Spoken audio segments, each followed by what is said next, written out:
آن حضرت صلی اللہ علیہ وآلہ وسلم نے اس مضمون کو ایک اور مثال میں اس طرح واضح فرمایا کہ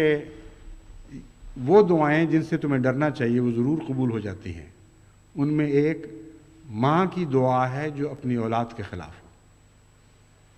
دیکھیں کتنا عظیم الشان اور کتنا گہرا نقطہ بیان فرما دیا۔ یہ نہیں فرمایا کہ ماں کی دعا جو اپنی اولاد کے حق میں ہو وہ ضرور قبول ہوتی ہے، کیونکہ ہر ماں گندی ہو یا نیک ہو، پاک ہو یا ناپاک ہو، اپنی اولاد کے حق میں تو بعض دفعہ دہریہ بھی ہو تو دعائیں کرتی ہے، بے اختیار کرتی ہے، کیونکہ اس کو تبھی محبت ہے۔ وہ دعائیں چونکہ نفس کی خاطر ہیں، اس لیے ان کی قبولیت کی کوئی ضمانت نہیں ہے۔ نیک مائیں جب یہ دعائیں کریں گی تو پھر اس لیے مقبول ہوں گی کہ وہ دوسری جگہ بھی اپنی دعاؤں میں خدا کی خاطر التجائیں کرنے کی عادی ہوتی ہیں، اس لیے وہ ضرور مقبول ہوں گی، اس سے انکار نہیں۔ لیکن مائیں اگر فطرت کے خلاف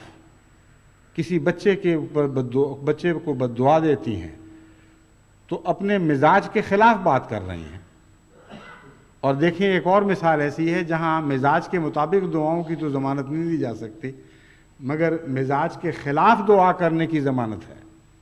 کہ وہ ضرور مقبول ہوگی۔ تو دعاؤں کے مضمون کو جب سمجھ لیں اور ان کی گہرائی تک پہنچیں تو دعاؤں کے اسلوب آ جاتے ہیں، دعاؤں کا سلیقہ نصیب ہوتا ہے، اور انسان کو سمجھ آ جاتی ہے کہ کیوں بعض دفعہ میری عمر بھر کی گریہ وزاری بیکار گئی ہے، اور کیوں بعض دفعہ جوش پیدا ہوئے بغیر دل سے ایک خیال اٹھتا ہے اور وہ مقبول ہو جاتا ہے۔ دعاؤں کو بھی تقویٰ کا لباس پہنانا پڑتا ہے، یہ ہے آخری نقطہ، اور اس کے بغیر دعائیں بارگاہ الہی میں مقبول نہیں ہو سکتی۔ پس ربنا ہب لنا من ازواجنا و ذریاتنا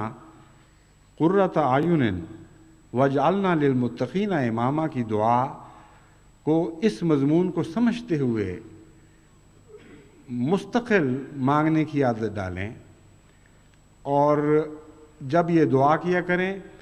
تو اپنے تعلقات کے دائرے پر، اپنے تعلقات پر نگاہ کیا کریں کہ ان کی کیا نوعیت ہے، آپ واقعتاً ان کو بدلنے کے لیے تیار ہیں بھی کہ نہیں، اگر ہیں تو کیا کوشش کر رہے ہیں، اور اگر نہیں تو پھر یہ دعا کیوں مانگ رہے ہیں، پھر اس دعا کی کوئی حقیقت نہیں رہ جاتی۔ بس اس گہری اور تفصیلی نظر سے جب آپ صداقت کے ساتھ حالات کا جائزہ لیتے ہوئے اس دعا کے ذریعے اپنے معاشرتی تعلقات اور اہلی تعلقات کو بہتر بنانے کی کوشش کریں گے تو بلا شبہ مجھے کامل یقین ہے کہ اس دعا کی برکتیں آپ پر آسمان سے بھی نازل ہوں گی اور زمین سے بھی ابلیں گی، اور آپ کے گھر دیکھتے دیکھتے جنت نشان بن جائیں گے۔ اس دعا کے بعض اور پہلو ہیں جن کا عمومی قومی تربیت اور جماعتی نظام سے بڑا گہرا تعلق ہے، اس کے متعلق انشاءاللہ میں آئندہ بیان کروں گا۔